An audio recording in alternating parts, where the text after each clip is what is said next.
Hey everybody, Chef Eric Eisenbud here, the Grateful Chef.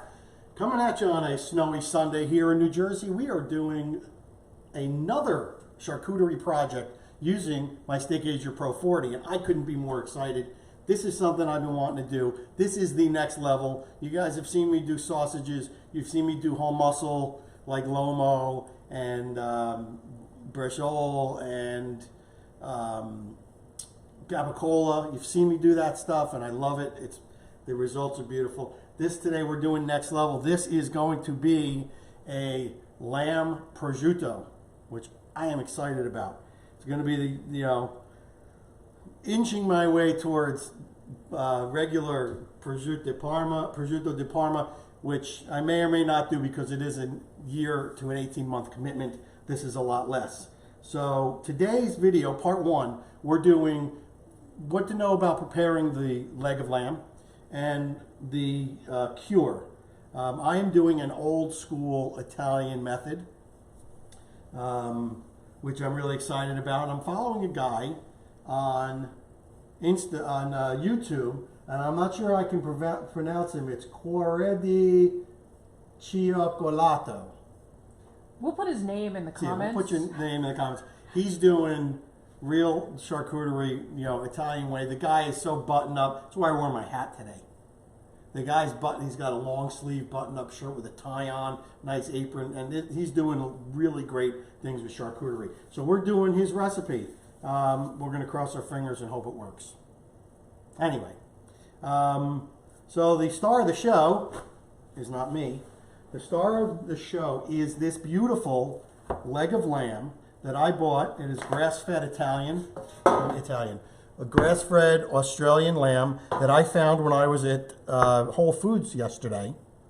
It was on sale, normally $9.99. It was $6.99 a pound, plus my discount for being a Prime Amazon member. So it was under 50 bucks. It is beautiful, bone is Frenched.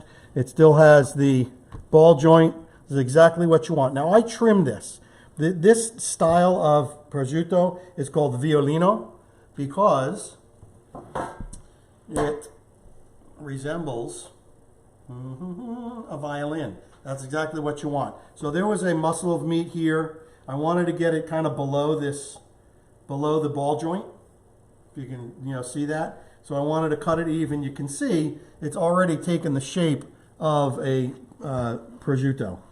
So this is an area of concern where we have to make sure we cure it very well, because we need that to cure, and also where the bone is on this end, we need to make sure that we cover that very well with cure. I would have preferred the bone not be Frenched, but that's how we got it. Maybe next time I will ask them to just give me the leg without that bone. And to be honest with you, if you could get the bone that's attached to this ball joint on there, it further protects it, but we're going to do it without, and we're going to be just fine. So I've already cleaned up this side. There's a lot of connective tissue and stuff like that you want to peel off. You don't have to get too crazy, but I'm going to go ahead and finish this back side, and you'll see exactly what I mean. So I'm using a stiff boning knife. So we're just going to make sure we got a nice edge.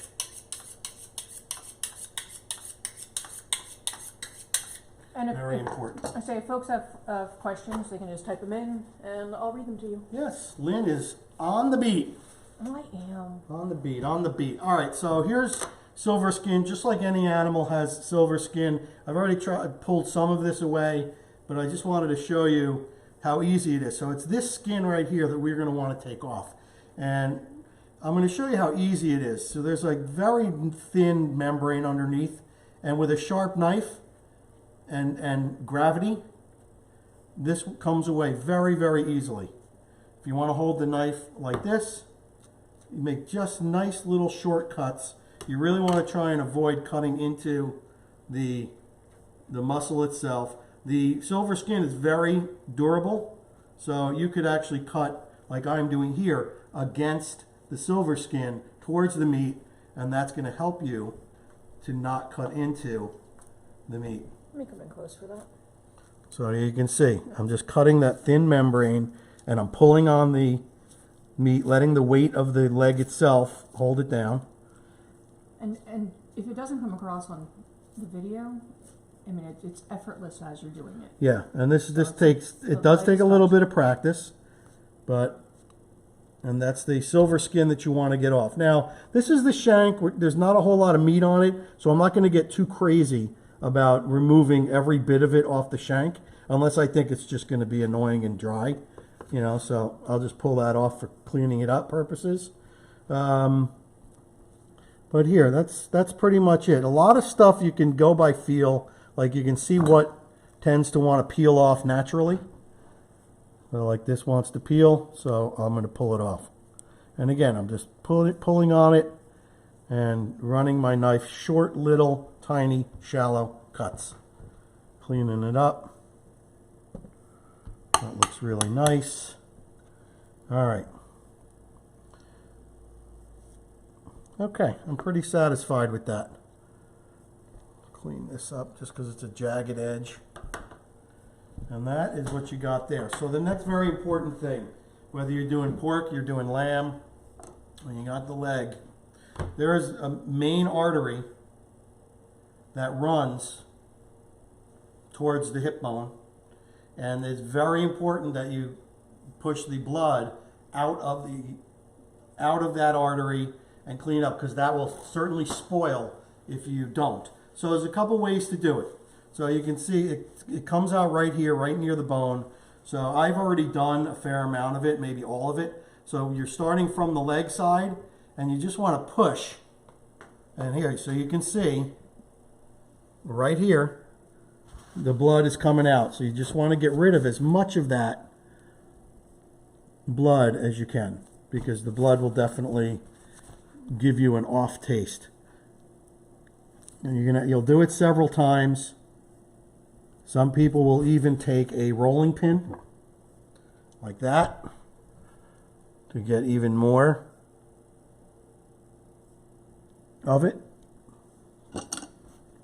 You want to Did you get a lot more with the rolling pin? I got a little bit more with the rolling pin. You just want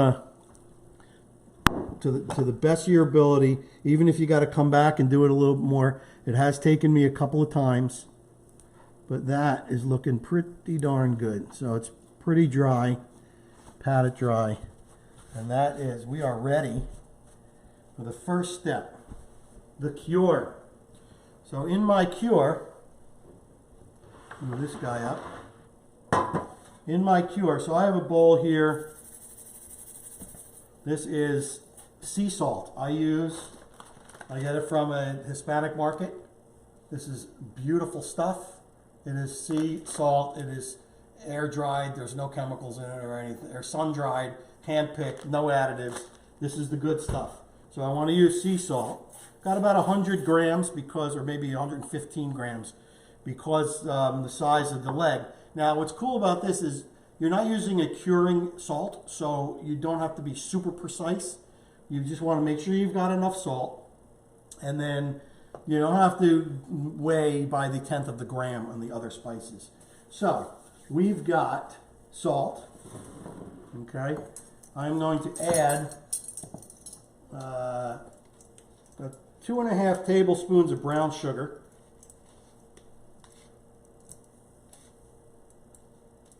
And I'm just adding a little bit more because mine is a little bit bigger than my friend on YouTube. We're using cinnamon, tablespoon.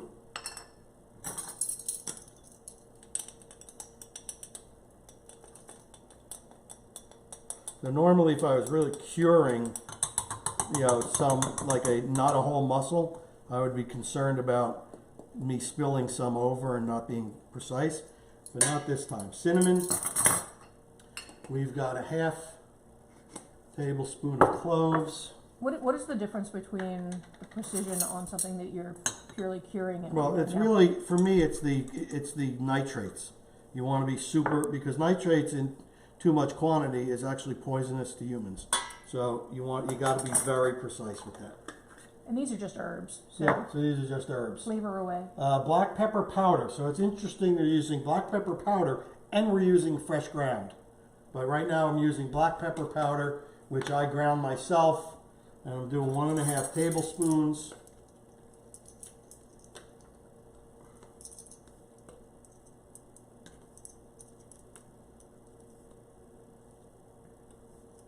Of black pepper powder, dried rosemary,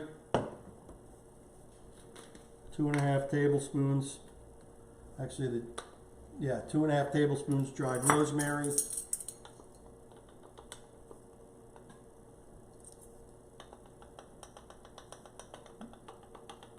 is really pungent rosemary, so I think I'm going to keep it at, we'll go 1.5. All right, 2.5, sorry. 2.5 of the rosemary. Bay leaves. Got about 12 bay leaves here. But I have them fresh, so what I did was I laid them between paper towels, and I put them in the microwave for about a minute and 20 seconds, and that dried them out. So then I can crush them. Can you do the same thing with other herbs? You sure can. I don't know about the time, but you definitely can dry herbs in your microwave. Like I said, sandwich them between paper towels.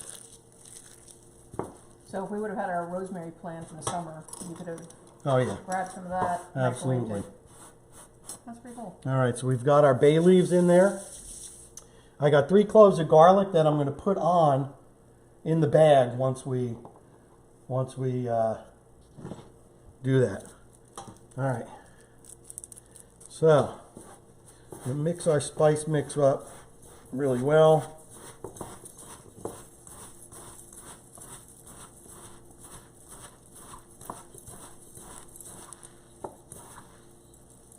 Now I'm going to use half of this today. I'm going to bag it up. It's going to sit in my fridge for 5 days. I think I'm going to go 6, again, because mine is a little bit bigger than my friend on YouTube.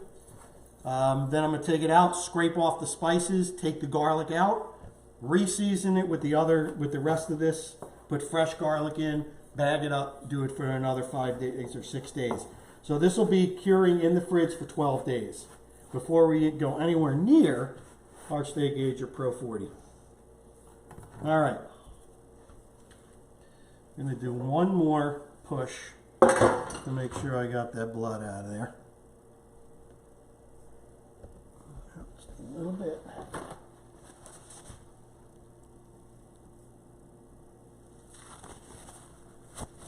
That's it. And I'm going to do this in my hotel pan. This is the meatier side here. And like I said, very important is this surface, this area around the ball joint. So I want to make sure that I pack it in there to make sure that it gets cured properly. All right, after that. You're getting lots of good mornings and hellos and wows and all kinds of stuff. So Rub it on. Awesome. Thanks, guys. I'm going to keep quiet as you're doing all that. Okay, again, every surface.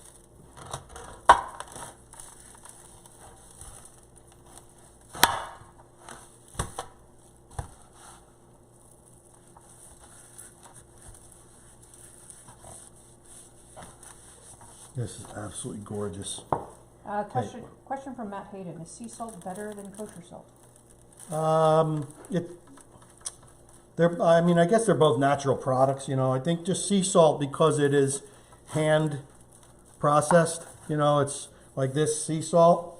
And this is what the guy on YouTube decided to, wanted to use. He wanted to use Italian sea salt, but I did not have that. So I think I don't know if it's better. I use kosher salt liberally in my life, but for certain things, I think, it's probably better. I think in this case, it is better to use sea salt, because this is an artisanal product, and, I want the ingredients that I'm using to rise to that level. All right, so we've got our beautiful salted And you can smell those herbs, hon? Mm-hmm. Delicious. All right. I love rosemary. Yes. Now, just clean up my board, my hands. Go in for a close-up of that while you do that.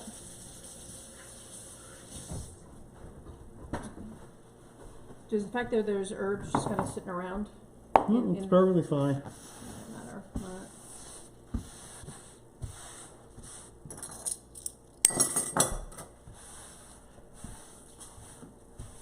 Okay, now, I did speak to the guy from YouTube and asked him a couple of questions that I had, and he responded to me within an hour. It was very cool. So I asked him if it's okay that I vacuum seal it. He just put it into a plastic food bag, probably what he got the lamb in, and kept it and just tied it off. I figured let me do vacuum sealing, A, because I can, and B, it's just easier for me to move around in the fridge. All right, so I've pre-cut a bag here, more than I need, and I'll tell you why.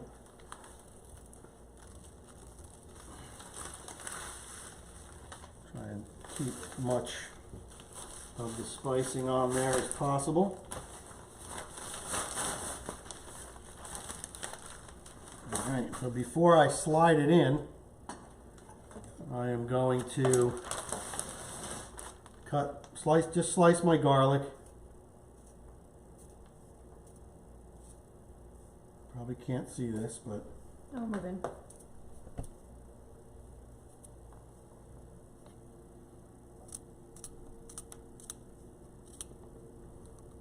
because what I'm going to do with this garlic is I want to put half of it on one side, half of it on the other, before I vacuum seal it.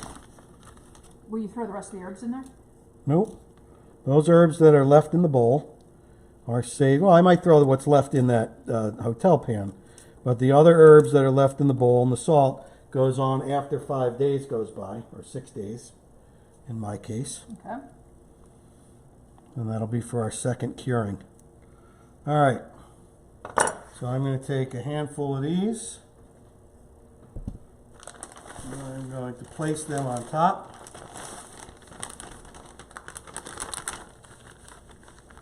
Like so.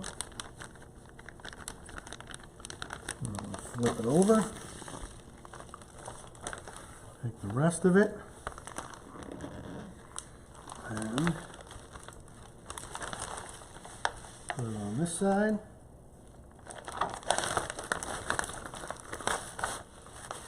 Spread them out like that.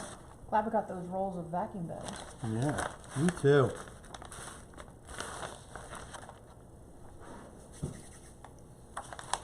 I'll see if I can push it down to the bottom without losing the garlic on the top. You did it. There we go. So now I've got much more bag than I need because I know in 6 days I'll be opening this bag, taking it out, and I want to be able to reseal the bag instead of using this much bag material 2 times. All right. Let's see what we got over here. All right, that's good. I can readjust this side. Let's spread it around. Perfect. And a jumper. All right, now I'm going to use my food saver.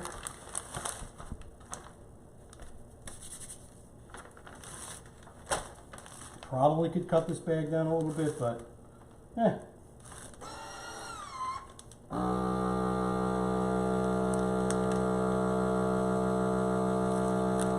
time it needs. So from here, So exciting. from here you do the 5-6 days. Yep. Then you herb it up again. Yep. And what? And then put it in for another 5 or 6 days. And then we hang it for 30% weight loss. Yeah? Yes.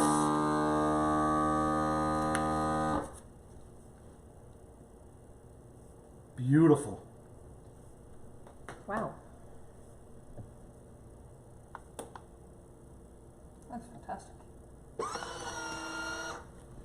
All right, let's see what the other side looks like. That is perfect. Beautiful. I like it.